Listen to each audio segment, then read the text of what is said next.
associated with ISF or India SME Forums in the last 5 years and help to reach out to market in a much more better way, help to even reorganize the way we do business.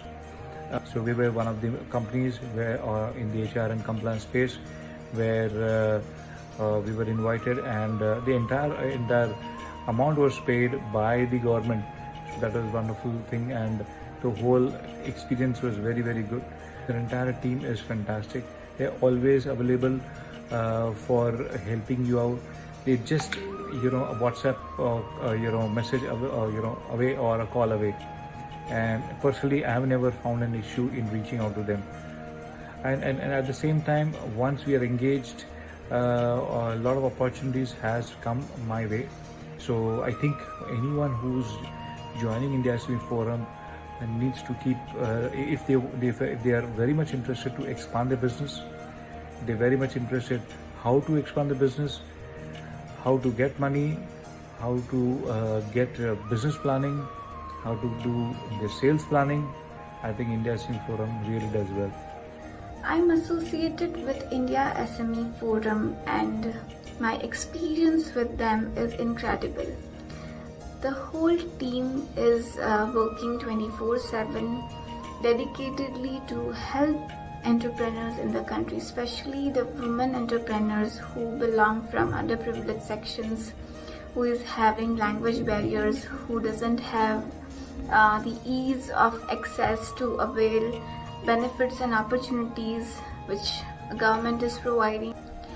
For entrepreneurs like us, those who are working on small scale, for which it is very difficult for us to understand the guidelines given by government, so that we can work wholeheartedly, we can have ease of access, we can have ease to finances, we can have ease to opportunities. We got associated with India SME Forum in 2013. We got exposed to a lot of new business opportunities and as well as international opportunities. And the end-to-end experience has been phenomenal through India SME Forum. They have been a great host and working towards common goals of betterment of SMEs in India. Thank you SME for sponsoring my Las Vegas trip, which proved to be a very productive, profitable and encouraged trip. My career got a boom when I connected myself with SME Forum. Here, they made me aware of GEM and also told me about the various schemes given by the Ministry of MSME to all the women entrepreneurs. Not only this, they also enlightened me to market my product in a different way, giving it a new dimension. Thank you SME Forum for all your support and guidance. Much appreciated. India Small and Medium Enterprises Forum had given me an opportunity to showcase Northeast India's handmade product internationally by sponsoring my visit. The networking opportunities were very helpful, connecting me with different business people and also to understand the international market. Right now we are in the process of developing a self-sustaining village model in Manipur, including a project to extract essential oil and to cultivate aromatic plants. India SME Forum has helped me to participate in international market and explore business opportunities. And even it's helped me to claim the cost of the education from the Ministry of MSME. ISF के जरिए मैंने पहली बार global market को समझा और उसमें काम करने के सर्विस स्टैंडर्ड को जाना. We are from biotech healthcare industry. Genetics has been part of the India SME Forum for the last 6-7 years.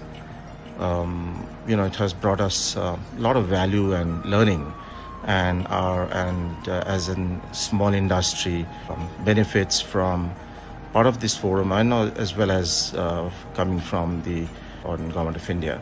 India SME Forum has given me a big platform, and it is because of the opportunity I could come into contact of a bigger network, which is proving me very much helpful for my business. I look forward for the same support and opportunities ahead from India SME Forum. हम लोग manufacturers and exporters हैं flour mills and food processing machines के, और मुझे ISF के European Congress में जाने का सौभाग्य प्राप्त हुआ, जो कि पोलैंड में आयोजित हुआ था. इसमें जहाँ हमको बिजनेस की अपॉर्चुनिटी मिली, वहीं पर बहुत से लोगों से मिलने का सौभाग्य प्राप्त हुआ। एंड ये एक बेहतरीन अवसर था हमारे लिए अपने बिजनेस को यूरोप में बढ़ाने के लिए, और इसके लिए मैं ISF और MSME मिनिस्ट्री एंड डिपार्टमेंट दोनों का धन्यवाद देता हूँ। जय Hind. I would like to give my heartfelt thanks to India SME Forum for allowing me to participate in the Shakti 2020 Expo, which gave a big boost to my business and helped me to network. I would also like to thank them for making it free of cost, and I hope going forward I can participate in more shows and more expos. Been associated with them for last 3 years, and the journey started by Global Space winning India SME Forum's SME 100 award, and since then they have helped entrepreneurs like me in many ways. Started with taking us to some international trips, wherein it was a delegation for exploring business possibilities, and that gave us a lot of confidence and some opportunities which are critical for an organization of our size.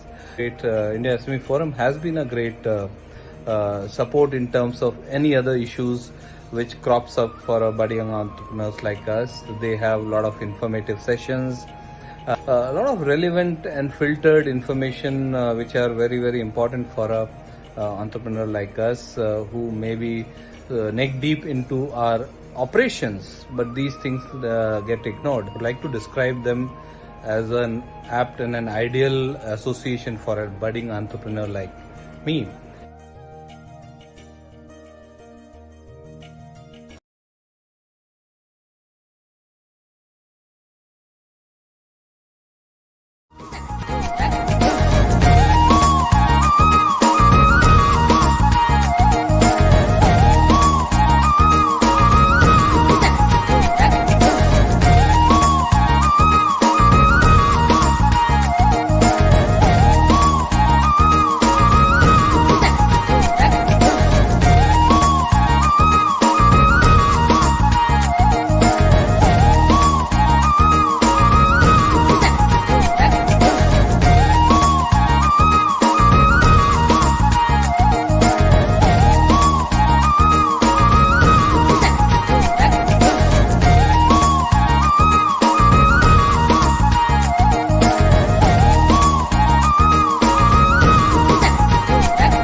A very good afternoon and namaskar.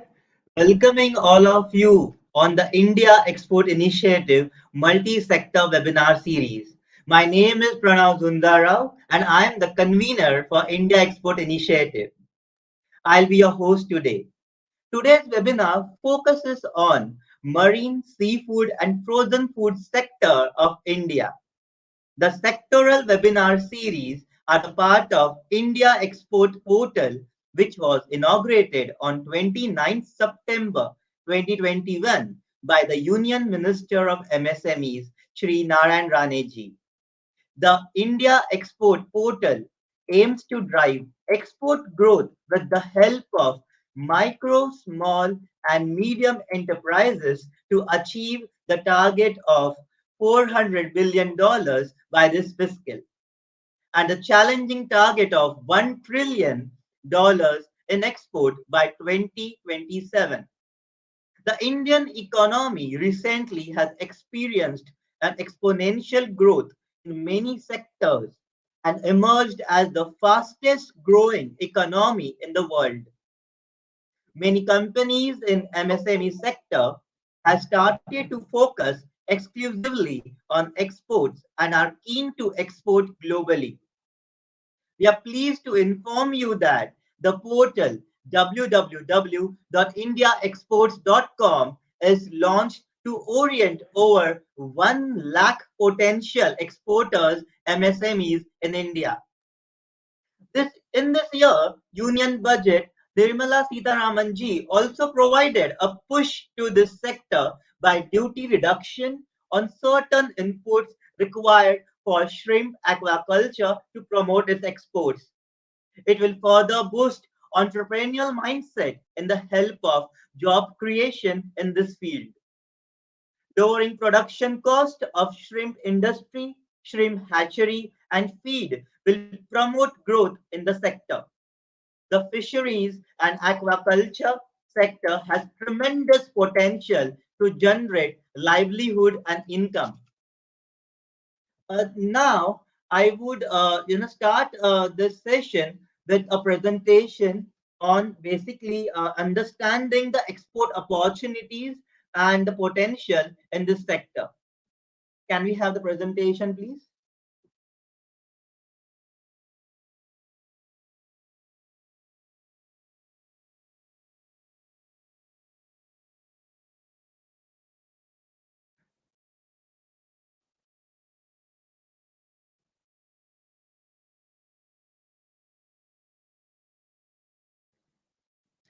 So, in this presentation, we will be understanding what is the export potential, the export opportunities from India abroad in the marine, seafood, and frozen food sector. So, we'll start with the presentation right now. There's some technical drop, hence, yes, we are here.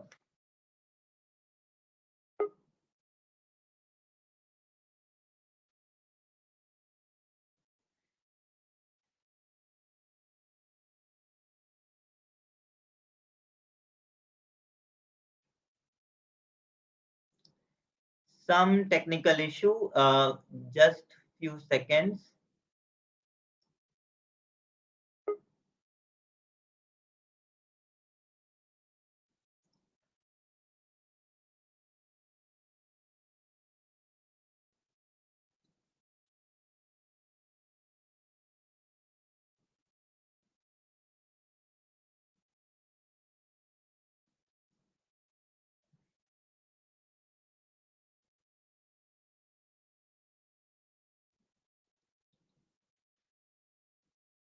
All right.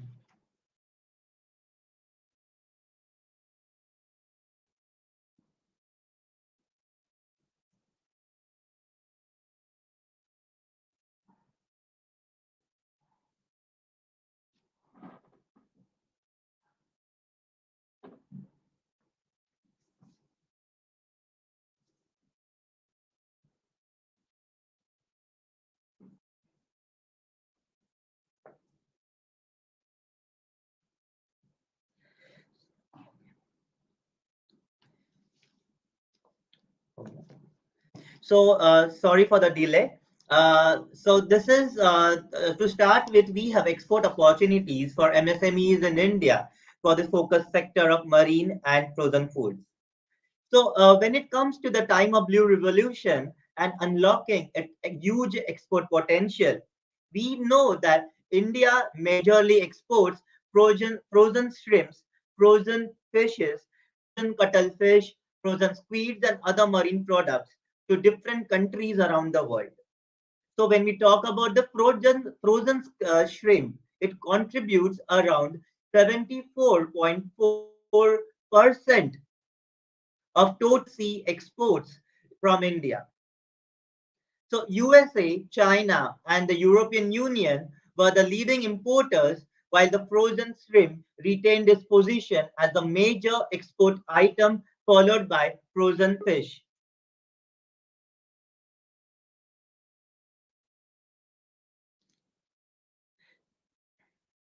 When it comes to the frozen fish, it contributes around 6.7% of seafood exports from India. When it comes to the frozen squid, it contributes around 4.6% of total seafood exports from India. And frozen cuttlefish contributes from 3.7% of total seafood exports from India. So in this slide, we can see there are two graphs. It shows a complete decade of Indian exports of seafood and marine. So just talking about, when we talk about year 2019 to 2020, the quantity when we see in metric tons is around 12 lakhs 89,000. And in 2020 to 2021, the quantity in metric tons of seafood and marine exports is around 11 lakhs 49,000. While the value, when we talk about value in $1 million from the year 2019 to 2020, it is $6.67 billion. And from 2020 to 2021, the value stands around $5.95 billion. Hence, when we can see when we talk about the overall growth of this entire industry, right from 2011 to 2021, the overall growth is around 35% decade. So that is the overall growth when we saw about in this industry. India ranks second largest in the world when it comes to aquaculture and fish producer as a nation, and fourth largest in the world when it comes to the seafood exporter. India also export marine products to nearly 115 countries around the world, with USD 7 billion worth of seafood exports. So in this world map, we can see marine and seafood exports. So the top countries where India exports to is basically Japan, which is $418 million. Vietnam, which is $494 million. Europe at $575 million. USA around $2.4 billion, and China around $760 million. When it comes to marine and seafood exports, that is the export potential. How much export potential we have as a nation abroad. So these are the top 5 countries where we have the maximum export potential from India. Starting with China, we still have a huge export potential of $1.7 billion. Japan, we have export potential of $571 million. Vietnam, $518 million. European Union, we have around $1.84 billion export potential, and USA being the highest among all the nations, which comes to $3 billion. So, right after understanding the export potential and what is the current position of India, still there are different suggestions to unlock the export potential of this sector. So, understanding what are the different suggestions, which we will also discuss in the panel discussion in today's webinar. So, starting with, we can have an upgradation and capacity expansion of cold chain and logistics in the nation. We can also have different innovation in packaging for increased shelf life and differentiation. The infrastructure development for fishing, harbors, landing centers, wholesale markets should be as per international standards. Also, the value addition and product development, especially to ready to eat and ready to cook products, have a huge market and huge potential in domestic and export market abroad. We also have a potential to process value added products with Indian taste like fish, shrimp pickle, shrimp curry, skewers, marinated fish with Indian spices, etc. So this we saw what is basically we actually had a hint of what are the different opportunities in exports from India pertaining to marine, seafood, and frozen food sector. So, starting with the panel discussion, let me introduce to our esteemed panel here today. Today, with us, we have a chief guest, an honor chief guest today with us, Srimati Anita Praveen, Secretary of Ministry of Food Processing Industries. I think ma'am has not joined yet. So let us move ahead with the panel discussion. We have Mr. I.A. Siddiqui, a Deputy Commissioner for Ministry of Fisheries, Animal Husbandry, Dairying and Government of India. We have Mr. Anil Kumar, Joint Director, Marine Product Export Development Authority. Welcome to you, sir.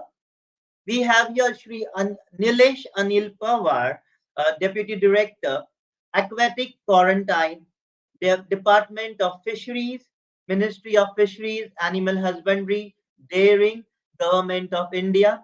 Welcome to you, sir. We have Dr. Sudhanshu, Secretary of Agriculture and Processed Food Products Export Development Authority. He has a rich experience of more than 30 years in agri sector. He has led conceptualization, development and implementation of traceability systems for export of grapes, peanuts, pomegranates to European Union and received the National Award for e-governance. Welcome to you, sir. We have Mr. Jagdish Popandi, President, Seafood Exporters Association of India, and CEO of Deepamala Group, and is the business of fish processing for export from past 22 years. Welcome to you, sir. We have Mr. Willem, who is the director and owner of Shrimp Insights, a leading shrimp industry consultancy and publications company. Over past 10 years, he has worked as a consultant and analyst in global shrimp industry and also worked with different buyers of shrimps in Asia, South America, Europe, and US extensively, and also currently the world leading shrimp industry analyst. Welcome to you, sir. Dr. K. Sunil Muhammad, former principal scientist and head of division Central Marine Fisheries Research Institute and Chair, Sustainable Seafood Network of India, SSNI. He was the head of the division of molluscan fisheries in Central Marine Fisheries Research Institute for 15 years and has contributed to the understanding of Indian cephalopod and population dynamics. Welcome to you, sir. Dr. Manoj Sharma, Managing Director, Mayank Aquaculture, with 25 years of practical experience in the field of shrimp farming. He played an important role as General Secretary and founder member of SAFA, that is Surat Aquaculture Farmers Association, to bring all the shrimp farmers together to carry out sustainable shrimp farming in cooperative way, which brought a blue revolution in Surat district, Gujarat. This panel discussion is moderated by Mr. Vinod Kumar, who is the president of India SME Forum. He is also a trustee of India SME Forum and currently heading India and Middle East for SDRC International as a managing partner and also an advisory committee member of Ministry of MSME and a member of board for World Union SMEs, San Marino. Welcome to you, sir. And over to you. Your panel is yours. Thank you. Thank you very much, Pranav. It's a pleasure to be here. Can I request all the panelists to kindly switch on your cameras so that we can start with the panel discussion round? Thank you, sir. Well, thank you. That little information that you shared at the beginning was very insightful and very required. So thank you very much for that, Pranav. It is such a pleasure to be here with all the experts here from the industry. And I'd be glad to take the discussion forward. In fact, we still are yet to be joined by the Honorable Secretary, Ministry of Food Processing Industries. So whenever she joins, we will speak to her. In the meanwhile, I am going to, some of the questions that I have regarding this sector are questions which are primarily curated from amongst the responses various people have sent over to us over the past 2 weeks that we've been talking about this special webinar. So I'd like to ask those questions first and then take latest questions, if any, from the audience. We are joined by 1,074 interested entrepreneurs from the marine sector in India today across our various platforms, including the StreamYard, including YouTube, as well as Facebook. And with that, a warm welcome to all the attendees and viewers also.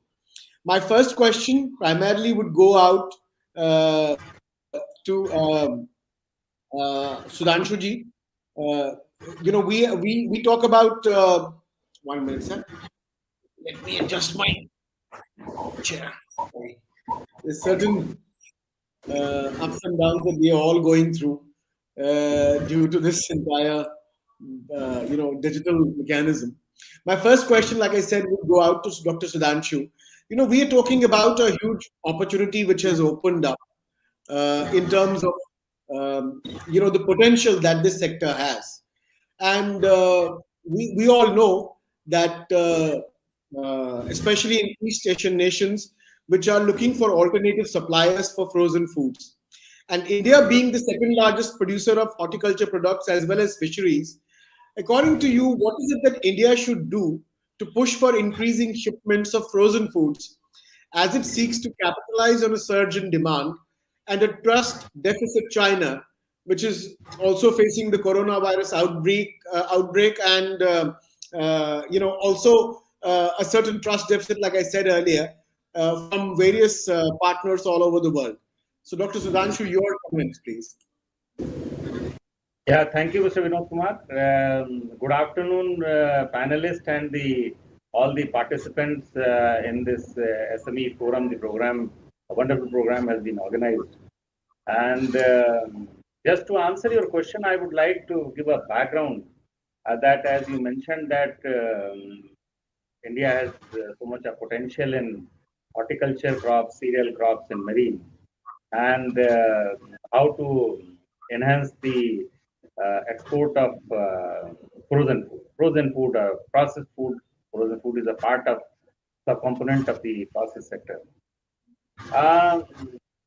Government of India announced agri-export policy in December 2008, and that policy basically elaborates about the potential and how that potential can be harnessed.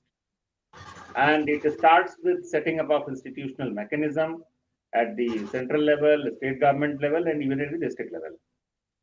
And the other component, for example, focusing on farmer producer organization, for which 3 organizations were mandated, and mandate was given for creation of 10,000 FPOs. So the idea was that until and unless the export-oriented production happens, whatever we have, that cannot be exported.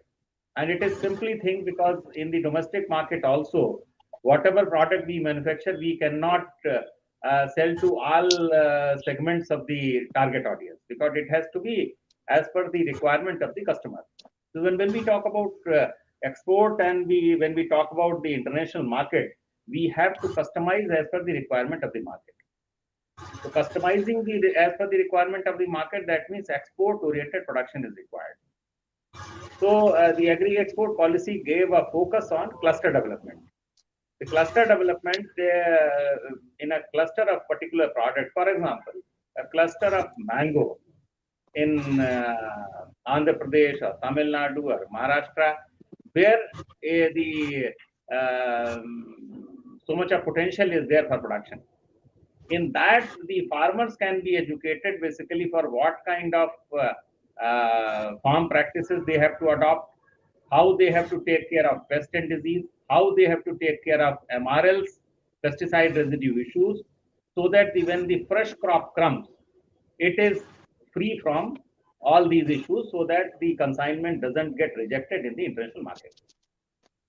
And in the same the product cluster, by encouraging the entrepreneurs to set up processing unit.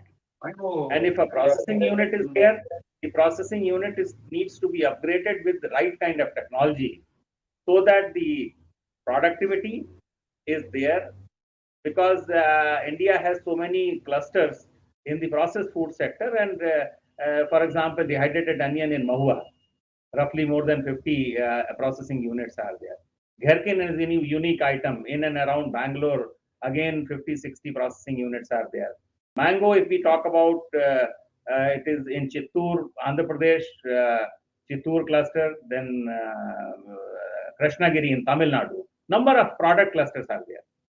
So basically organizing the value chain in these production clusters, so that the quality product as per the target audience, whether this target audience may be for the export market or even the domestic market also, because the domestic market is also there are getting 2-3 segments. The quality cautious segment is also there, which these days the retail chains are catering. So by organizing the value chain in the clusters, we are attempting to increase export of not only frozen food, but the entire processed food sector. So, thank you, Sudhanshu. I would like to go over to Mr. Anil Kumar, Joint Director at MPEDA. Anilji, sir, MPEDA has a vision to take exports of fisheries from the current level, which we're talking about around 40,000, 45,000 odd crores, to a lakh of crores, which is almost doubling it. So what are the plans, and how does MPEDA look at achieving this goal? It's not an easy goal of doubling something in a matter of a year. So how do you intend to do that? Thank you very much for first of all giving me an opportunity to participate in this panel discussion, and a very good afternoon to all of you and all the participants and all the panelists. Coming to your question, definitely it is a very challenging target. First of all, two things has to be put in place before we can achieve this. One is increase the production base. The introductory speech has already mentioned, 74% of our export is contributed by shrimp, and definitely shrimp production has to increase. At the same time, the diversification of the primary production also has to take place. Now, when you look at the diversification, unless the raw material quantity is increased, we can't export. We can't increase our exports. So, if you want to look at the primary production, apart from aquaculture, we are getting fish from wild-caught fisheries, and the quantity is not going to increase drastically in the near future because of various reasons. Now, if you want to increase the raw material supply, the aquaculture has to increase. First, one is shrimp aquaculture. The second is diversification of aquaculture has to take place. So for that, we need to have technology. We need to have the breeding technology, grow-out technology, and all that. MPEDA has a R&D wing, and they have developed, Rajiv Gandhi Center for Aquaculture, they have developed breeding technology or farming technology for a number of aquaculture species. Similarly, the ICAR, Indian Council of Agricultural Research, have a number of almost 7 fisheries institutes are there, among which there are 2 which are primarily in marine fisheries research. They also have developed technologies for species diversification. So these has to be imbibed or taken over by the entrepreneurs. That is number one. Number 2 would be, if we are exporting mostly in raw form, and Chapter 3 category is our major exports. But if you see the trend in the market, especially the post-pandemic, or I can't say post-pandemic, in the pandemic period right now, the international market, the trend has changed drastically towards, in many places, many of the markets, towards home cooking, and consequently supermarket sales for value-added products has increased. For example, our exporters are saying that the breaded shrimp category in USA is showing a very good trend. Now, if you look at our competing countries with India, India is the fourth largest exporter of seafood in the world. And our competing countries, if you see Thailand, the share of value-added products is about 70%, 71%. And ours is only 10%. Now, we need to increase the share of our value-added products. That can happen if entrepreneurs come into this field and come out with innovative products. Just yesterday, one of our exporters was telling us that a big retail chain in the world, they want to have a production base in India or a supply base from India as a part of China Plus One strategy or China Plus strategy to diversify their production strategy, supply chain. So the production of value-added products is the key.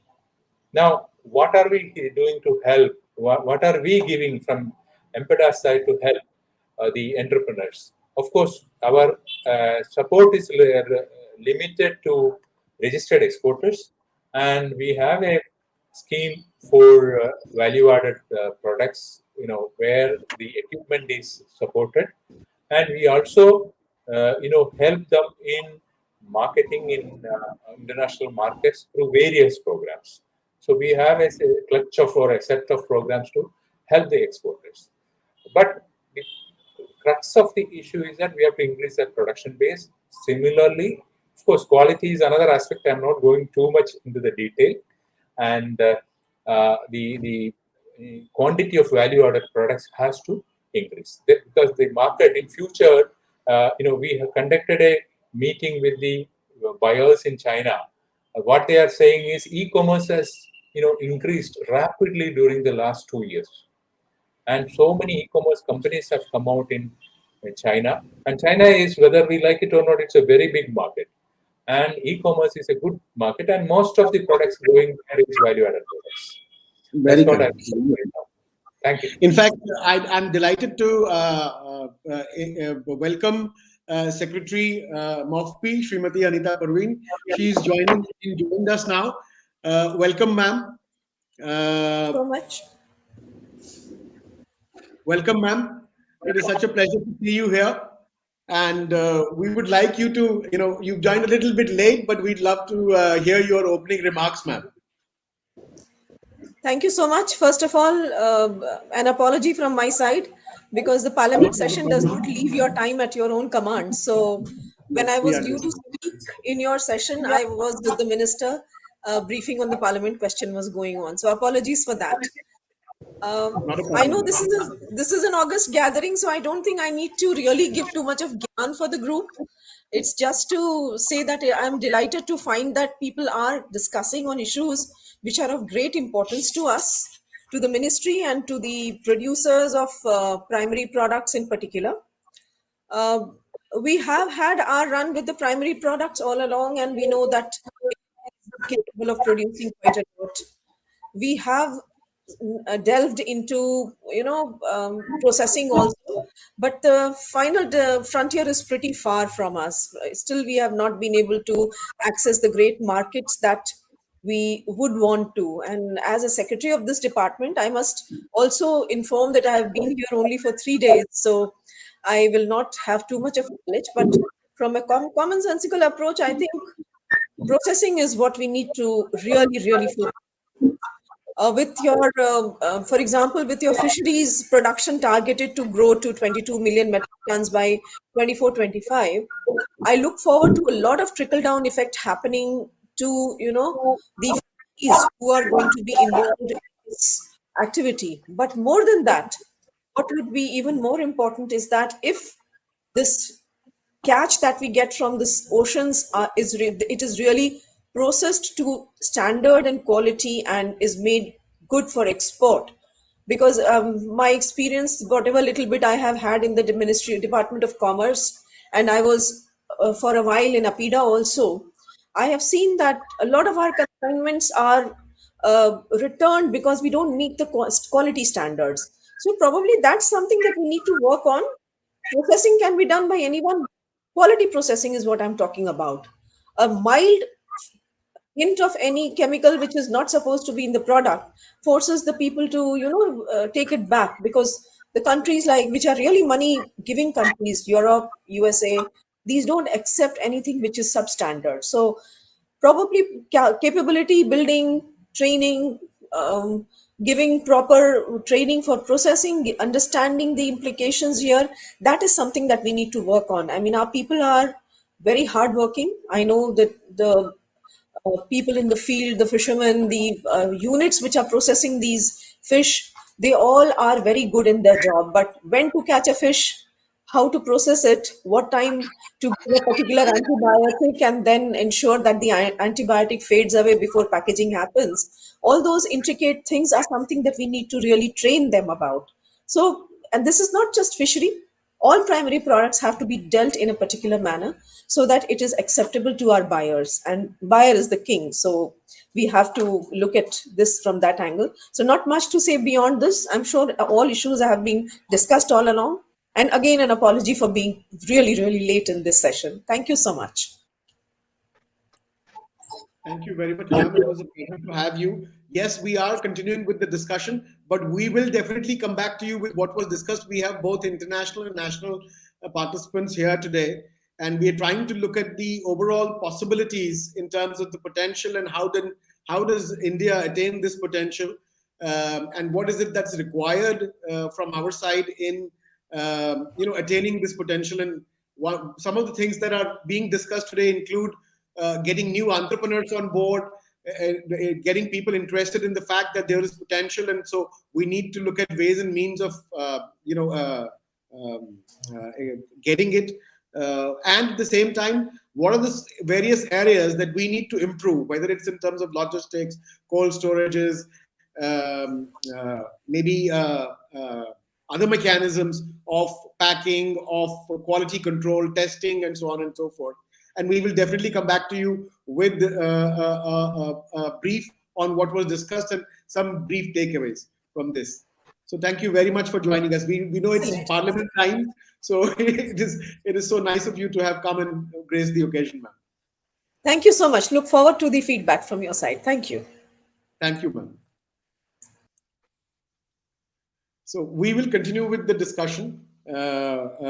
Now that ma'am just did brief us about what the government of India is looking at, I'd like to go to William. William is looking at India as one of the suppliers and one of the major suppliers of shrimps, and which are backbone of our export when it comes to that. And at the same time, William is also looking at best practices of exports from around the world.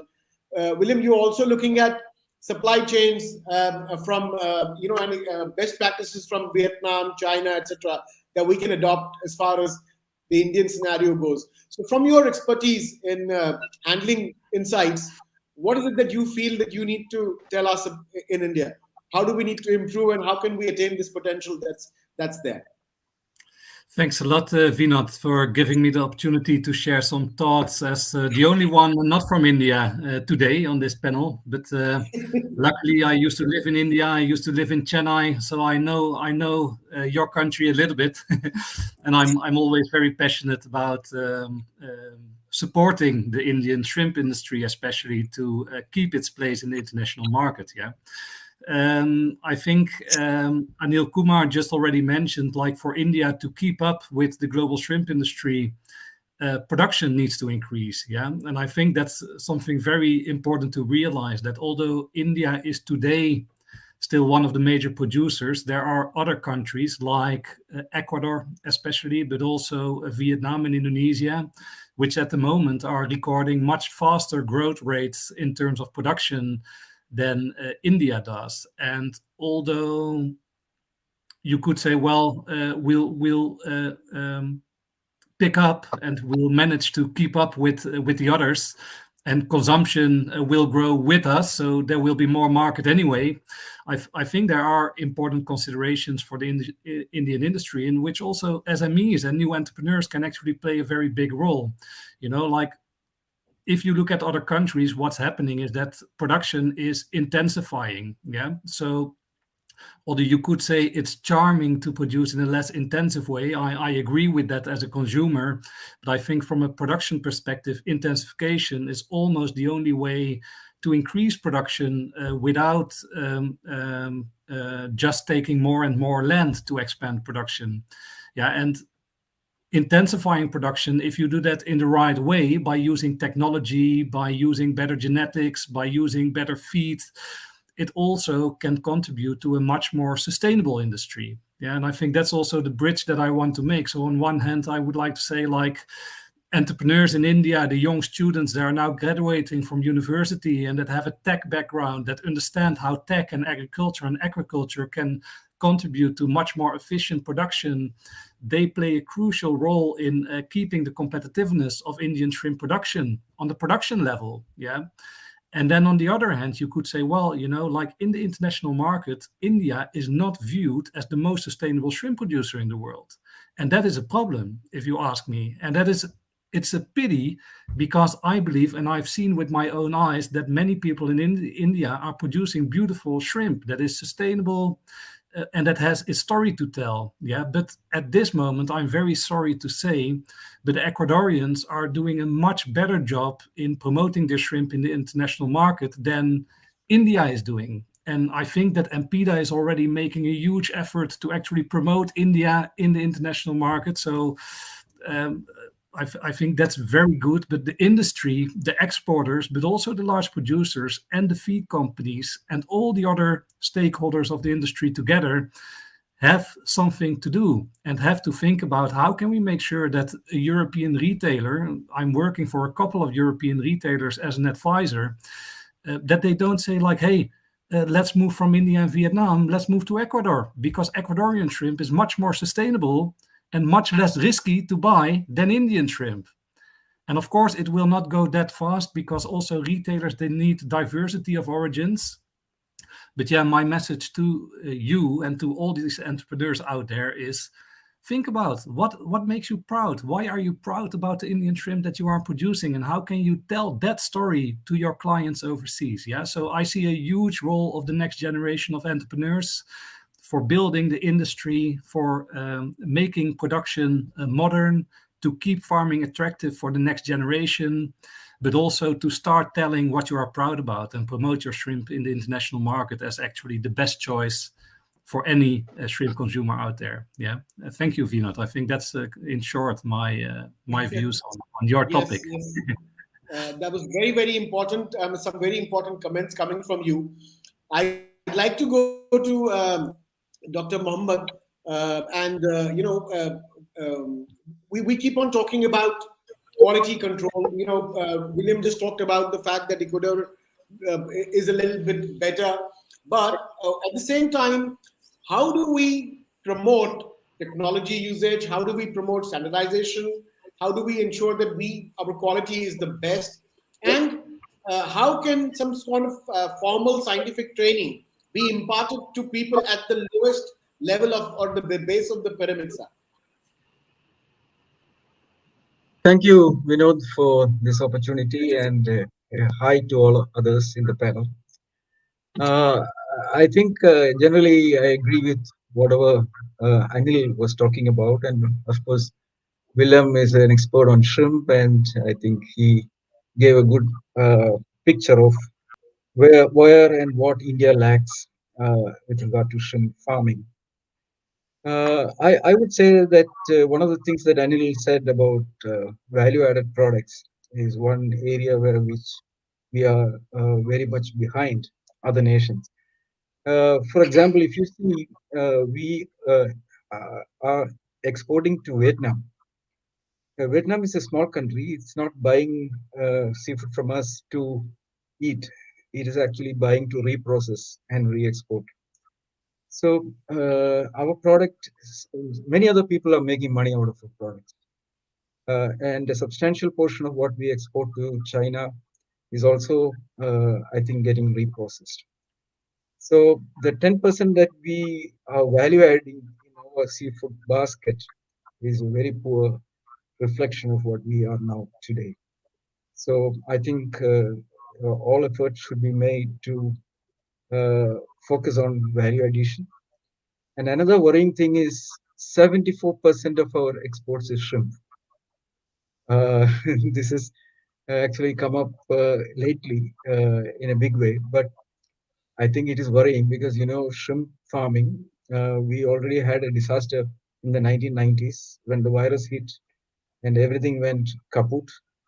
So unless we diversify and value add, we may get caught in a natural disaster. So we need to make contingency plans. And one of the big things that is coming up now is sustainability.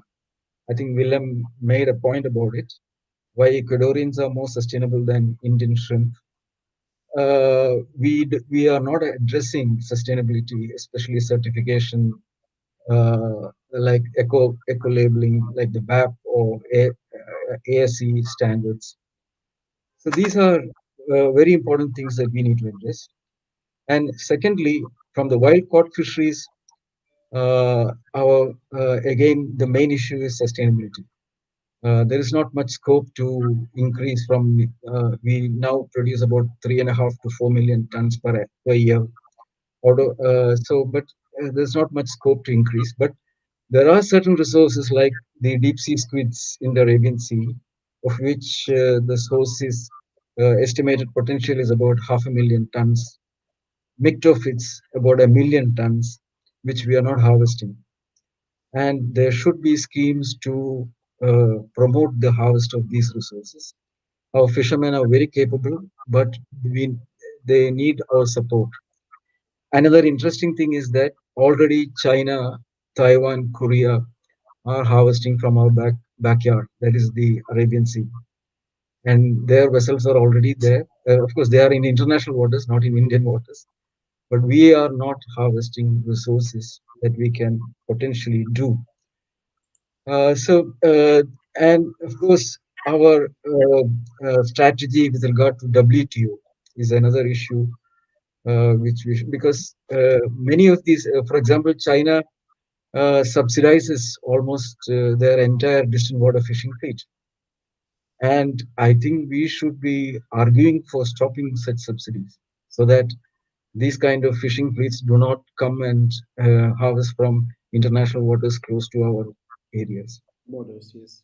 So I think strategically, with regard to WTO, I think India may be not entirely assessing it on a long-term basis.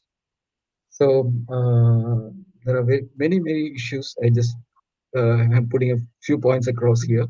Thank you for this opportunity again. Thank you. It's a pleasure to have you. In fact, I have two very important people that we've not yet heard from. Jagdish Ji, who is the president of the Seafood Exporters Association, and Dr. Manoj Sharma, our own winner of the Indian SME 100 Award, and very established, renowned company in heading a company in aquaculture. So I'm going to first go to Jagdish Ji.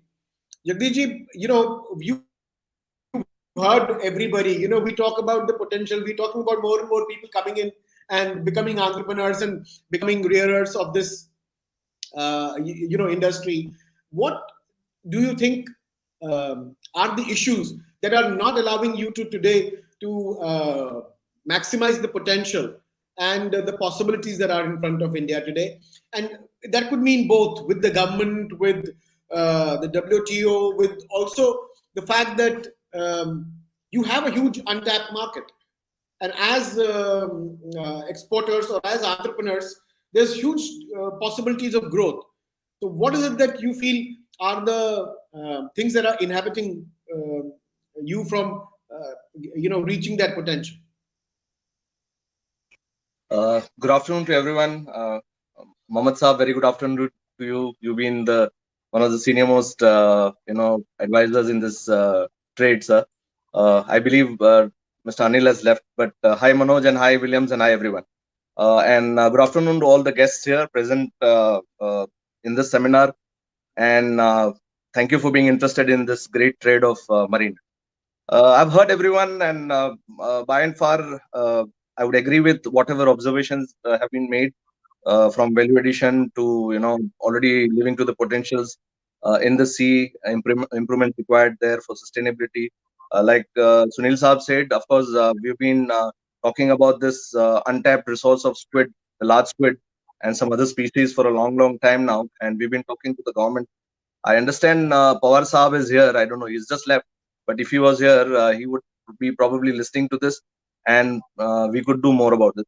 But basically, what I understand, and I've once said with the Commerce Secretary, and I'm repeating myself again, is that today India, the seafood trade in India is a one product, one state, one market wonder. We've grown from roughly 9,000 crores a decade back to 45,000 crores today. But what I understand is this growth has entirely come on account of shrimp, Venami coming into India, number one, Andhra Pradesh grabbing onto the opportunity, the state government and other parameters coming handy to the growth of that, and thirdly the US market. So I think with either of the three having some problem at some point of time would lead to a drastic drop in the marine sector exports and also the livelihood of so many people. So I think broadly what needs to be done is that, and there the problem lies is that we have a federal structure. So every state is is having different policies on different accounts. From land, see, land is a state subject. So my own state of Gujarat, probably we say that it is the land allocation policy in Gujarat is good. But if it was good, then Gujarat would have been way ahead of an Andhra Pradesh today, and we would have been producing more shrimp than what Andhra Pradesh is producing today. So that's not the case. There are certain impediments there. There are certain issues there. The cost of production is not uniform across the country, so that needs to be addressed. Of course, our overtly dependence on one species, like everyone, all the experts have said, is a problem, and we need to address that. AMPIDA and other national departments are looking at indigenous species, are looking at fish production also. But then what I understand broadly is, as an exporter, you produce whatever you can and we'll export. Don't worry about that. We have been doing that. We started when the country was producing goods worth 9,000 crores. We sold at that time, and today you're producing 50,000 crores worth of goods. We are selling it. Broadly, since William is present here, I would like to highlight that with the PLI scheme, ma'am has just left. Otherwise, I would have thanked her for that. The government has extended the PLI scheme to the marine sector, and we have roughly 11 units which are investing in Indian rupee terms on an average about 100 crore plus on a processing unit. And William, that for a seafood industry is quite a substantial amount. There are a lot of inputs, technical inputs which are going. I was partly saddened by the recent announcement in the budget, in the sense that there is now the capital goods will be taxed. So see today, and I think William would second this, that in order to produce the best value-added product, we need the best machines in the world. We cannot do with mediocrity. So only not getting the best machines, because a lot of things happen now in the machine with the machines. In terms of when you are looking at breading or value addition to that extent, I think we will have a problem there. Probably our input cost will increase. But of course, we have lived with challenges, and we are the Seafood Exporters Association, along on riding on the back of our export members. We assure the country, and we assure our international markets that we will ensure the best product in the world goes at least from when it starts at the processing level. Ma'am was talking about not allowed chemicals present in our produces at sometimes, and that has been an issue. But I would like to tell you that, and I think William, we need your help. See, European Union is the only country. The European Union is the only bloc which is today giving a very unreasonable, undue treatment to our country. Our shrimp which goes into the European market is tested 5 times higher than what our competitors are being tested for. And that is where, of course, the chances, we have a zero tolerance policy as far as antibiotics is concerned. We are trying also to address all the pathogen related issues in the country. The government is very serious on that also. So but certain pathogens are, they are international, they which are beyond us, so that there are certain things which we can control, certain which we cannot. So looking at all those aspects, and of course, like you've said about Ecuador, today Ecuador is, in Indian terms, in Indian language, bhoot in the room. It is the ghost in the room. We are all talking all of a sudden about Ecuador and its impact to the Indian industry and what it is going to do to the market. Ecuador may have an advantage vis-a-vis, intensive. They're growing now. Ecuador was not good because they were not able to produce as good as India could. Now they are improving, and that is because of the land holding which they have. They are able to produce more shrimp, but with more production, problems are bound to come, which every country has faced across the history of shrimp culture. From Thailand to Vietnam to China at one time, India had its share of problems. So these are all cyclical aspects, and they will happen. I'm sorry. Am I audible? Sorry, I think I. Hello. You are loud and clear. Okay. Because I think my video is off somewhere. So what I wanted to discuss here is that there are a lot of issues. I was asked what are the impediments, why, how things, what would be my suggestion to keep up. My contention would be that India first needs to maintain it. That is the most important thing which we need to do. And secondly, after that, the growth will come. The growth will only come with the increase in production, and that's a fact which everyone would appreciate. So increase in production will come. I think Sunil Saab also must be aware of the Pradhan Mantri Matsya Sampada Yojana, which has its focus on.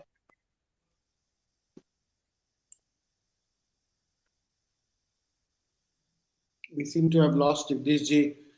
His voice is not coming through. I'd like to take the same question forward to Manoj ji. Manoj ji has been associated with us for a very long time, and we know him as a man behind the Blue Revolution as far as Gujarat is concerned. And we look forward to his advice always whenever it comes to marine and aquaculture products. So Manoj ji, what do you feel? What are the hurdles? And some of them have already been discussed. Then also, these aspects of issues that we have with the government at some point in time, and then also about what is it that you want to tell those aspiring entrepreneurs that want to come into this and start aquaculture as a business. All three, I'd like you to please handle all three. Thank you, Vinodji, and thank you, Pranav, for this good opportunity. And greetings to all the eminent panelists. Last but not the least, because I'm last to speak in the round, but as a farmer, what I strongly feel is that the entire production industry, especially the shrimp, is driven by the farmer. If the farmer is success, the entire industry is the success. So seconding to the thoughts of like Anil Kumarji, William, Jagdish Bhai and all that, definitely yes, that and first of all, as a farmer, I feel very proud and I congratulate to the industry, shrimp industry, that nowhere from 6th to 7th position in the world with a mere production of 55-60,000 ton, we have risen to almost like this year, maybe we'll be record breaking close to 9 lakh ton.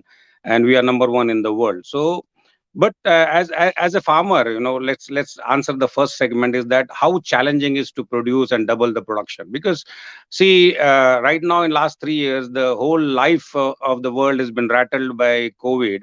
So imagine since 1995, we are having our version of COVID in shrimp farming called white spot. And almost 55-60% of the crop is devastated with white spot. But slowly, steadily, farmers with best management protocol have started learning and surviving with white spot, and still India is growing. as William said, that there is a big challenge, and as Jagdish Bhai said, there is a ghost in the room, and we always talk about Ecuador, Ecuador. I've been visiting Ecuador since 2011. I have seen their leaps and bounds in growth and the improved management practices, and today they are almost touching 1 million tons of production. If you see, India and Ecuador itself is producing 40% of the world demand. But here I like to say that, see, India has its own challenges, because the cost of production, the cost efficiency, I think William will agree to me that we know where we are in a position to match the cost efficiency ratio with Ecuador.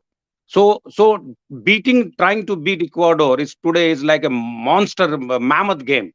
India cannot beat them in the cost of production, or not even any Southeast Asian countries like Vietnam, Thailand cannot beat them in their cost of production.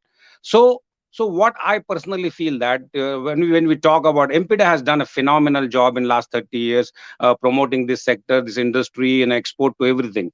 But being me as a almost like 3-decade-old farmer and seen the monodon era, the Vanami tsunami, and again going back to monodon era, what I particularly feel, Vinodji, that whatever said and done, we have done 47,000 crore rupees export target and all.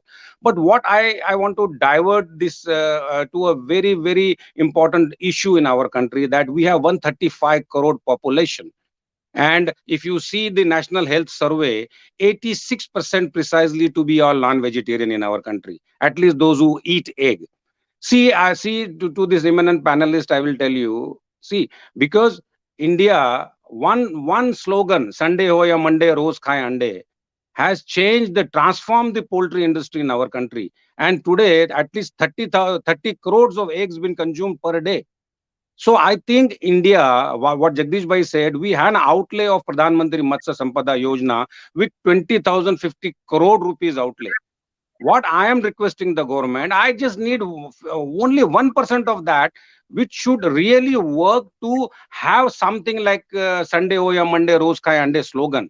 Today, if India, the per capita consumption only increases by 1 kilo by 80% population. So whatever today we are producing shrimp close to 8 lakh ton or 9 lakh ton will be consumed in hours in our own country. And that will bring the biggest sustainability to a farmer.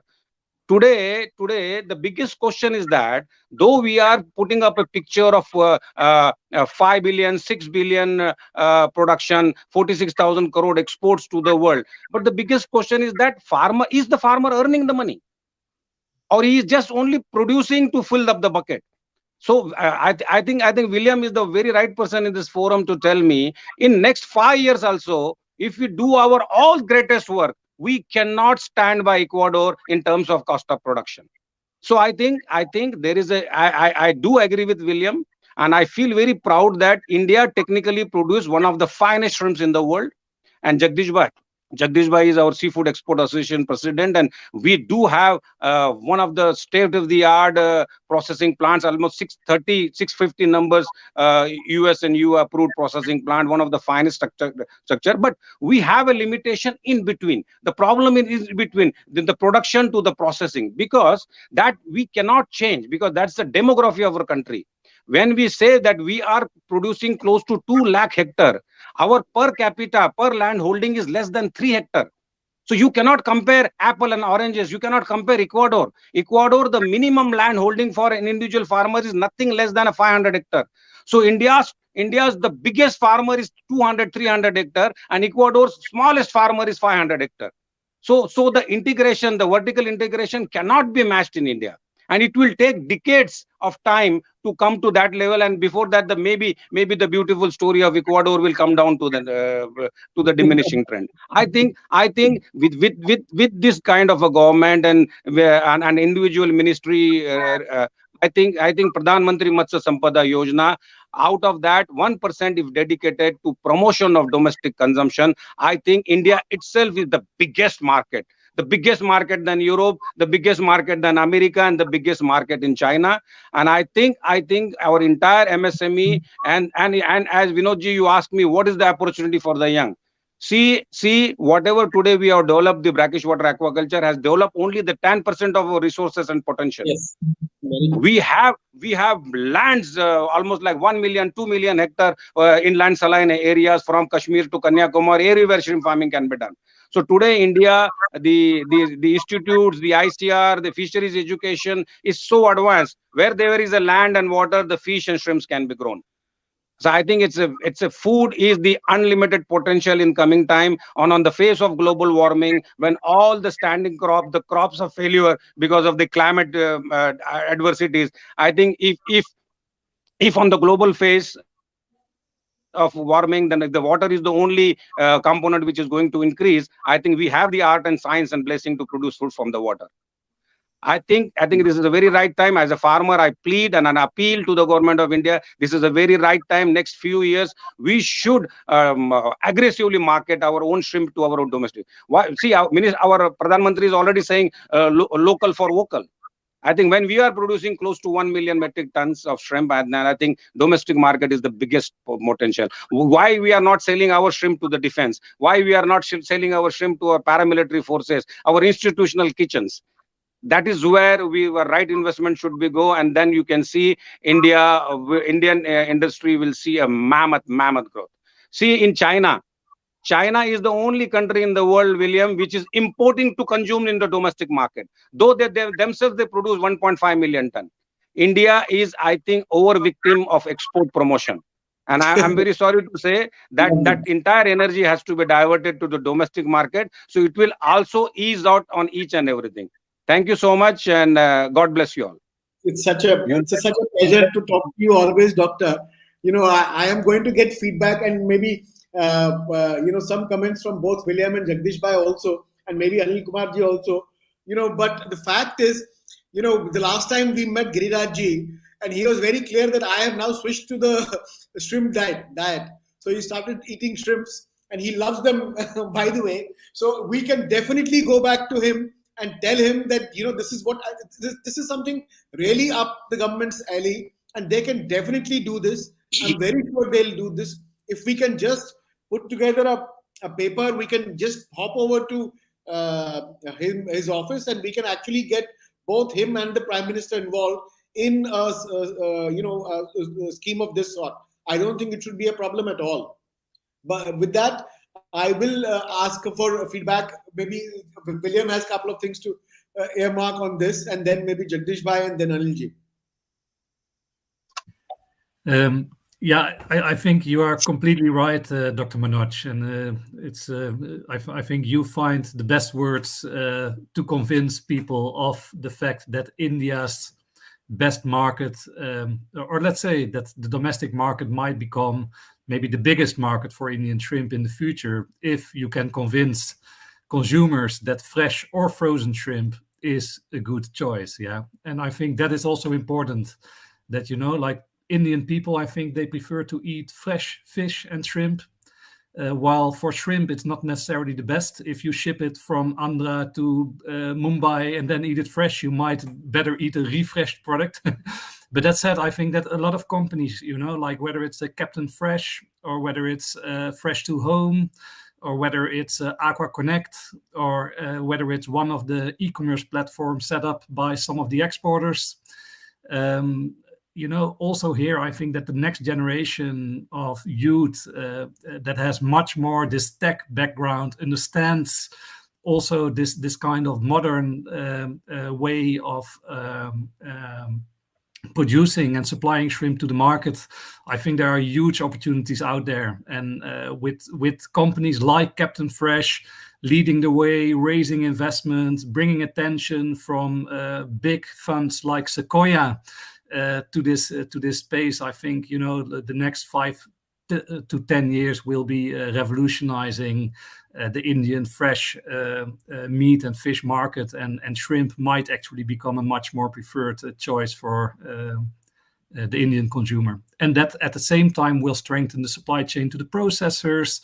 It might overcome a lot of the issues, Jagdish, that the European Commission has with certain shortcomings of traceability and antibiotic usage, etc., in the Indian industry.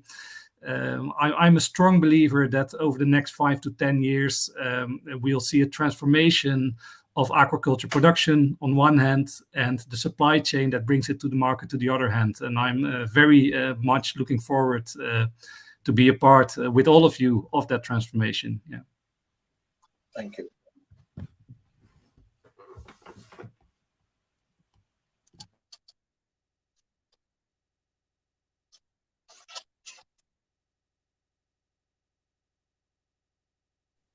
Vinodji, your mic is off. Sorry, you are. Sorry, I try to stay off so that I don't interrupt anybody. But Jagdish Bhai, we wanted to hear from you now. You know what William pointed out and what Manoj ji started in the first place. On a lighter note, I think Manoj is hell bent to leave the exporters, out of job. You know, if No, it's not Jagdish Bhai. See, in fact, you will be much more busy in the domestic market. So, what I would primarily suggest to what Manoj Bhai has to say, I think for meats and livestock, it's easier to transport them, in the fresh form because they're live and all.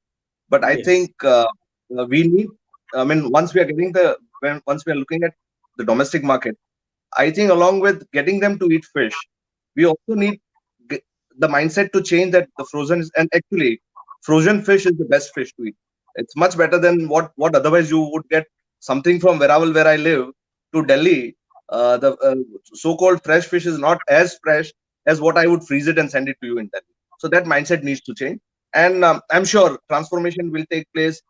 People have switched to egg. There have been white meats are much preferred now over red meats, and things are changing. India is an evolving country.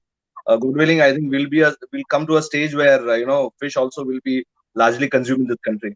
But meanwhile, till such time that this market comes up, we have no choice but to sustain or keep up with our markets abroad, and we have to do whatever is required. We cannot change the markets to our agenda. We have to change ourselves to the markets. So whatever needs to be done will be done. I mean, I think as far as the seafood exporters are concerned, see, there was one thing which I wanted to add. Mr. Anil did mention that Chapter 16 and the value addition part today, we are still count ourselves. I mean, the figures show it is only 6%. But currently, there are certain, like I'll just give an example. A silver pomfret, you cannot fillet it, and the fillet is not in demand. When you sell the silver pomfret to the markets where they're eaten, they would like to see the fish in its form. That is the best form of value addition. The freshest silver pomfret is the most value added silver pomfret can be.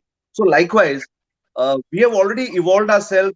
See, today we are the largest player in the US. We are their largest not because it is whatever we are producing, we are selling. It is because the market also is absorbing what we are producing, and we are producing what the market needs. So I think there is a lot of semi-value addition done.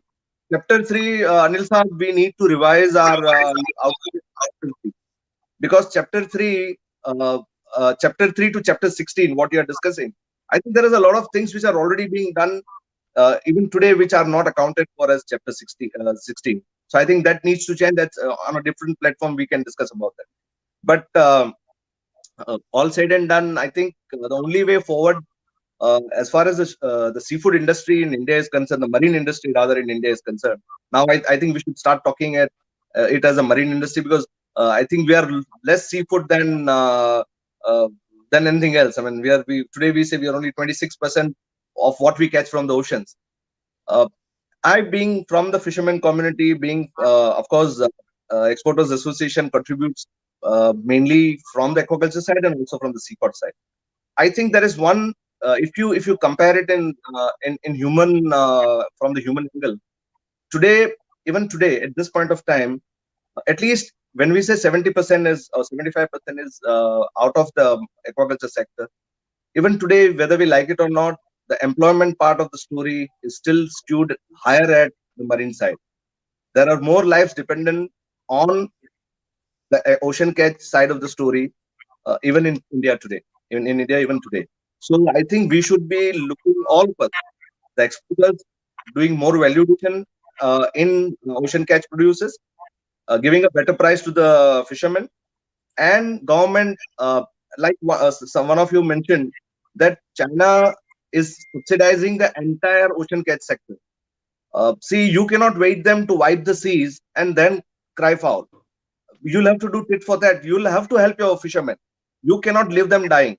So, and different state governments have different policies. I think we need a uniform policy, central policy to look after both the aquaculture farmers and fishermen, and probably that will go a long way in achieving growth in this country as far as primary production is concerned. And of course, the export side is governed by the central government, so we have no issues there. I think that is my broad submission. But I'm sure we are looking for good days ahead, and we'll see that India. I think that apprehension of Ecuador, of course, maybe like I would agree with what Manoj Bhai said, that they have on-site production centers where the harvest is taking place. But we will improve ourselves. That scope is there, and that we are discussing with the government also. On-site production related aspects can be taken up. So I think in long run, India, I see a bright future for India. Of course, there are impediments which need to be clear. Thank you. Thank you, Jagdish Bhai. I am now going to go to Anilji for we've already come almost close to the end of the show.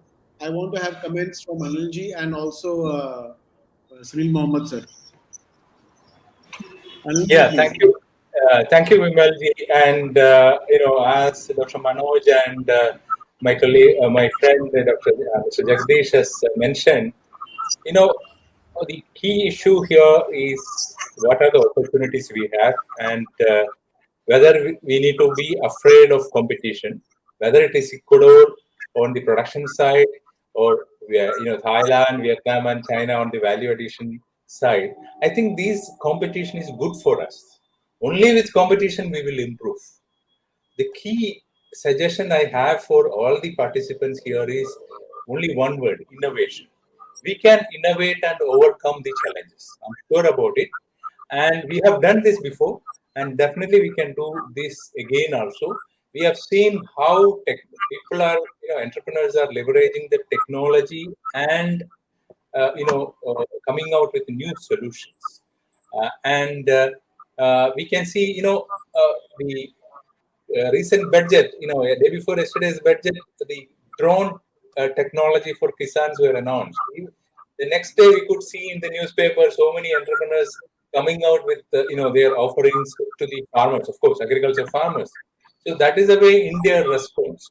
Definitely, Manojji, you are right. There is a huge market, potential market for seafood consumption in India, whether it is shrimp or fish or anything. In fact, some of the fishes, Jagdish ji will agree with me, is difficult to get for exporters because of the high price in the local market. The exporters cannot buy that fish because of the high price in the domestic market. So that is there. These are all business dynamics. Now, do we need to focus only on the domestic market? I would say that that's not the correct approach. Why? Because you look at China. China has 1.5 million tons of shrimp production, but they are also one of the largest exporters of seafood in the world. Look at Thailand or look at Norway. They produce a lot of salmon. They eat salmon, and they are the number 1 or number 2 exporters of salmon in the world. So domestic production will go. Definitely our domestic consumption also will go up. Challenges are there in transportation, especially in the cold chain. If we improve, for example, I will give you one simple problem we have. It's not a simple problem. When you look at the unit value of farmed product export, and aquaculture, wild caught export, the unit value is hugely different. For farmed shrimp export, it's about $7.5. That is because of the commodity and the product. But when you look at the unit value of the wild caught seafood, which includes all kinds of fish, cuttlefish, squid, including shrimp, everything, the unit value is less than half of that. Why is it so? The major challenge is we are lacking in cold chain at the primary production level. That is at the fishing vessel level, at the harbor level. So we have problems with that. Once we improve that, we can get double or more than the aquaculture unit value. Why I am saying this? Look at our neighboring country, Vietnam. Vietnam gets unit value of about $10, $9.8 to be precise, while we are getting about $3.2, $3.5 unit value for wild caught product. So once, if we are able, they are exporting almost the same fish, we are exporting the same fish. Why the difference? The difference is in the quality because of the lack of cold chain. That is one aspect. So my suggestion here will be, one is innovation. Entrepreneurs can leverage on a lot of technology available with the research institutes, any number of colleges, especially more than 20 fisheries colleges with state-of-art facilities are there and all across Indian coastal states and even in inland states, which the entrepreneurs can leverage the technology of fish processing with other IT-related technologies and come out with innovations and come out with value addition. Value addition doesn't mean just value-added, ready-to-eat or convenience product. That is an important aspect, a very important concept, because value addition, why I am re-emphasizing again, is one of the major constraints of eating fish is the difficulties in handling and the smell for the ultimate consumer, especially in the developed countries. And if India has to increase its domestic consumption, this aspect has to be overcome. So value addition is the key to that.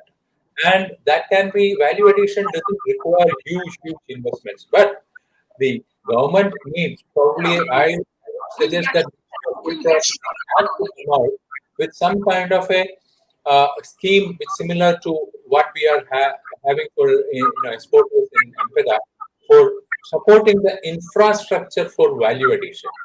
For example, setting up of value-added machinery. That will help them a lot. And some kind of a startup challenge for seafood sector, that also will help. For example, Ministry of Fisheries have already started a startup challenge for a fishery sector. Similarly, on the fish processing side, if Ministry of Food Processing can come out with a startup challenge for supporting innovative solutions, especially on the value addition side, that will be a very great advantage. I'm sure that in the coming, when we are about to celebrate our 100 years of independence in 2047, we would have much more export than we have now, and we will have a much bigger domestic market also, because having a domestic market will help our exporters as a cushion. If they have a problem in export market, then the cushion is there in the India. They can sell it in the domestic market as well. And the market is, scope is enormous. That's what I would say for the time being. Thank you. Thank you very much, sir. I go to Dr. Sunil Mohammed for his comments before we give it back to the anchor. Sir, your final comments. You've heard everybody. You're the most experienced among our entire lot. So you are the person that we are all looking forward to draw up what exactly needs to be done. You've heard all sides, all from the government, from the entrepreneurs, from the seafood exporters, and also from MPEDA and MPEDA, both. Yeah, thank you, Vinod, again. I couldn't agree more with all that has been said, except probably Dr. Manoj is a bit optimistic about increasing the domestic market, considering that our fish consumption is about 6 kilogram per person per year, and the global average is around 21 kilogram per person per year.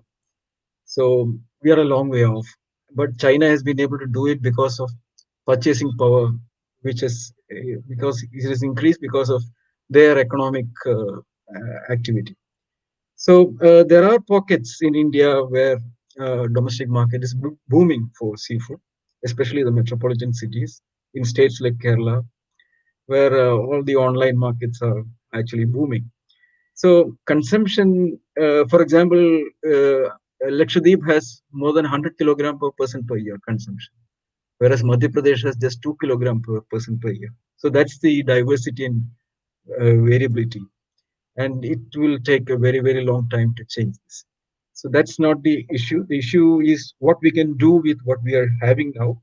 And that's what I think Anil was talking about, value addition. And that's a very important thing that we should be doing. Among the value addition, I would say that even certification, sustainability are all important. And only then we can reach good markets. For example, I will tell you, salmon is one of the most aquaculture products in the world. But an aquaculture salmon fetches lower price than a wild salmon. No connoisseur of fish would touch a cultured salmon.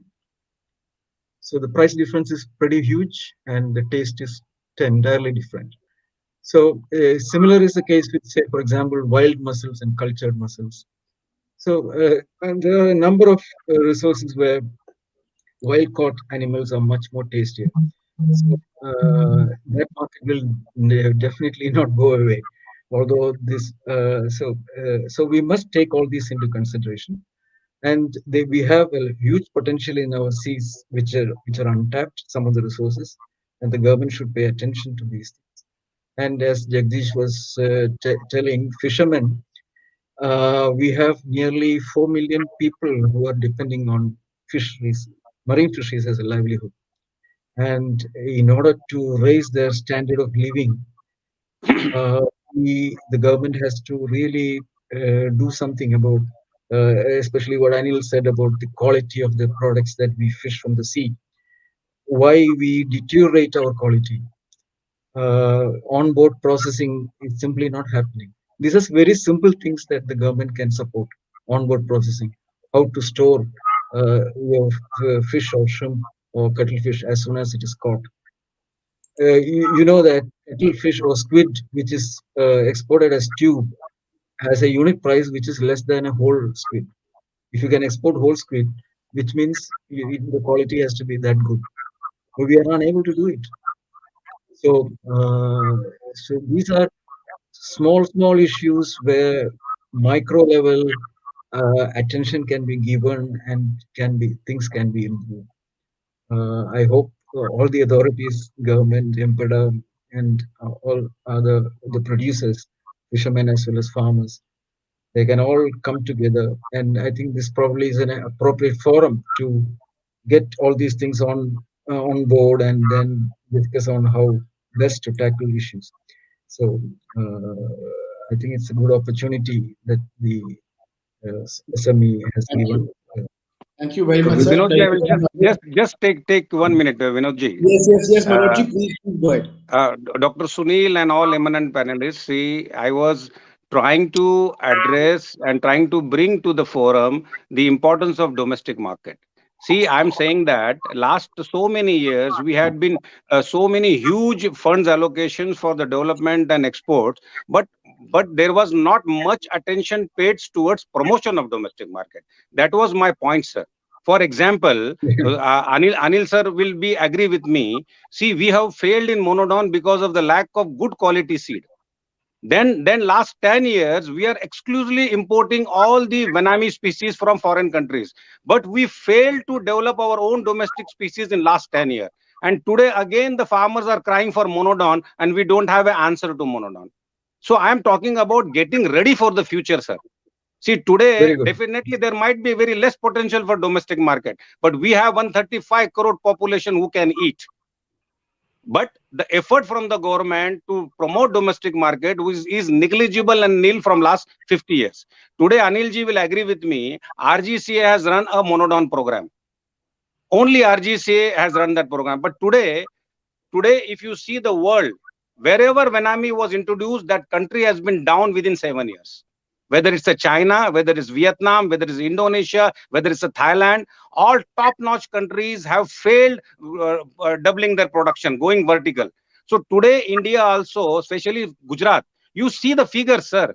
Gujarat once time in 2014-15 has touched 60,000 ton production. From last 2 years, Gujarat is only producing 20-25,000 ton because of the failures in the disease and new emerging disease. So my question is that we always ready to earn money when the wheel is churning, but we were never ready with the future. Today also you tell me, Dr. Sunil Mohammed, Where in last 15 years have we invested in any breeding program? Whether it's a species diversification, whether we talk about our indicas, whether we have monodon or monoceros, no. We're completely dependent upon Indian shrimp industry is dependent upon the complete import of broodstocks and complete export of the foreign material. So that is where I'm addressing to this forum. This is a right time to invest in the future, sir. Don't take my point wrong that I am trying to divert the focus from exports to the domestic market. I'm trying to give you a potential idea that we should be ready. Manojji, everybody that's all, sir. That's all. Being a farmer, we should be future ready. Manojji, everybody agreed with you that what you are talking about is about the future. There's no two ways about it. We have to build a mechanism. See, Vinodji, right word should go to the right ear. Those who are, in Pradhan Mantri Matsya Sampada Yojana, 20,000 crore rupees is allocated. You show me even 50 crore rupees is earmarked for domestic market promotion. Nothing is there. I agree. We have NFDB. We have NFDB, such a premium institute, but their primary focus is only to increase the production. Vinodji, amid COVID, it is very clear that we have realized the importance of domestic market. Please no, definitely what Dr. Manoj said is very important. He told the example of eggs. But the issue would be with regard to fish, it's much more difficult than eggs. That's what I feel. But with purchasing power, that is, if the economic situation of our people improve, definitely people will start eating fish. You can actually look at Bangalore, where salmon is a favorite fish. Why is salmon a favorite fish in Bangalore in supermarkets? Because many of the techies have worked in Europe and America and have come back to Bangalore, and they have experienced what it is to eat salmon. So these are exposure things. People will slowly start getting idea about fish, eating fish. So it will come, definitely. Sunil sir, in India right now, the average price for mutton is 500, 600. The average price for chicken is 250, and even in 100 count, 120 count in Andhra Pradesh is available for 220, sir. See, the average count is average price of sea of fish is 700, 800 in Kerala. Yeah, but still people are consuming it. There is fish. So okay, that's what I'm saying. When you are sir, when you are quoting for the purchase power, India right from Kashmir to Kanyakumari is shelling out 600 rupees kilo for mutton. See, Manoj bhai, I would like to come in here. See, what we are trying to assert here is that wherever we sell, be it the domestic market, which will grow eventually with the buying power, which is must, because if we don't have the buying power, our people will not be able to buy it. Like in case of China and Mr.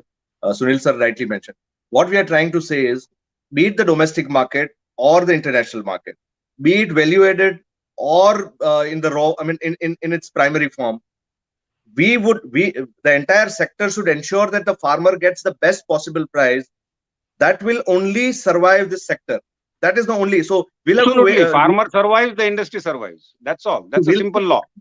It means, or the market will look after itself in terms of corrections. If the domestic, like sir said, yeah, even I'm saying sea of fish is costing. I mean, I go to Kerala quite often. My head office is there. Sea of fish is much more price than what a pomfret would sell in Veraval in Gujarat. So it differs from market to market. And at the end of the day, the moral of the story is that we should be able to fetch in whatever form, in whatever market, the best price for our farmers so that they can survive, they can keep producing, and this market can thrive. I think that should be the basic agenda. Yeah, thank you. Jai Hind. Thank you all. I mean, it was such a beautiful discussion, not inert. We had some very, very valid suggestions from all sides, and I'm very sure this is going to be one of a kind of its seminars where we've actually talked about the truth, and we've talked about real issues, real possibilities, and real potential. So thank you very much to each one of you that have been here, and to all the speakers who had joined us earlier also. With that, I'm going to request Pranav to come back in and do the closing. Thank you very much, gentlemen. Thank you. I really must say a very insightful session. Today we came to know that India is one of the biggest market when it comes to seafood and marine food products. When it comes to Indian fisheries or aquaculture sector, this sector is a sunrise sector and is poised to play a significant role in the Indian economy in the near future. We all saw that the country has untapped potential given its huge natural resources and has capability to position India as the world leader. Today's discussion was focused basically on identifying the enablers for achieving the sector's potential. The session we touched upon different topics, which are basically value-added products and value addition in marine and seafood sector, contingency plans, sustainability of the sector, need of harvesting resources, increase in production of this marine and seafood production, the cost of production when it comes to India, and also focusing on domestic market along with international markets. Today, we need to strengthen the fisheries and aquaculture sector and pave a roadmap with actions that needs to be implemented to make India a hub of aquaculture and fisheries investment. With this, I really thank all of our eminent panelists, Ms. Srimati Anita Pravin, IS officer, Mr. Anil Kumar, Mr. Nilesh Anil Pawar, Mr. Sudhanshu, Dr. Sudhanshu ji, Mr. Jagdish Popandi, Mr. Williams, Dr. Sunil Mohammed, Dr. Manoj Kumar, and our moderator, Mr. Vinod Kumar. With this, we conclude today's session, which was focused on marine and seafood and frozen foods. So, let us now, I'll just make you go through what exactly this India Export Initiative is. I would request all the entrepreneurs and all the attendees to kindly register on www.indiaexports.com. Here, the exports is starting with X and not E. So, request you to start and register on this portal. Basically, this portal is divided into different types where we have all the export related information on this portal. It is like a knowledge hub. So there is one tab which talks about why exports is needed, and there are different information which is giving on this portal about the government schemes, incentives which are available for exporters, why you have to start exports. There is one more export potential tab. It is the most unique tab where you can find the export potential of your products in different international markets, where you can have to look out for your HSN code and find the export potential of different products which for different international markets. Then we have export information tabs where you will find all the information which you need for exports, like export procedure, how to export, what are benefits of exports, the IEC code, and etc. You can also find information on foreign trade policies, market strategies for different regions, international trade, interest equalization schemes, tariffs, and so on and so forth. There is an export banking and finance tab. Our exclusive banking partners with us are Kotak Mahindra Bank, where this tab will provide you with varied information related to export finance like global trade account, digital banking solution, SME finance solution, letter of credit, and so on. We also have a logistics and warehousing tab where we'll find all the export related information pertaining to logistics and supply chain. Here our exclusive logistic partner is UPS.